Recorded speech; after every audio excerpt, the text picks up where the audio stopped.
में से दो जुमरे ड्रामा निगार और उनके ड्रामे के लिहाज से सही हैं, सही जुमरे की निशानदेही कीजिए। अमानत लखनवी का इंद्र सभा, मोहम्मद हसन का ज़िहाक, बिल्कुल दुरुस्त है।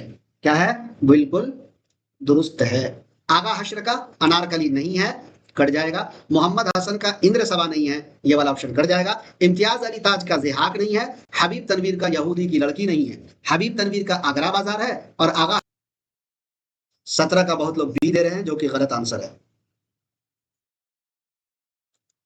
अगला सवाल देखिए, जेल में से दो जुमरे शायर और उनकी नज्म के लिहाज से सही है, सही जुमरे की निशानदेही करना है। अकबर इलाहाबादी की नज्म बरक़े कलीसा, फर्जी लतीफा, दरबार देहली, बिल्कुल दुरुस्त बात। शफीक फातिमा शेरा, बाज गश्त, बाज अहमद, ताजमहल नहीं, अख्तरुल ईमान का है। मीरा जी का कलर का नगम ए मोहब्बत, जातरी, समंदर का बुलावा, बिल्कुल दुरुस्त है। साहिब लुधियानवी का ताजमहल तो है, गुरेज सुबह उम्मीद नहीं है। तो बी और सी राइट होगा। बी और सी 3 नंबर में है, 3 नंबर ही राइट होगा।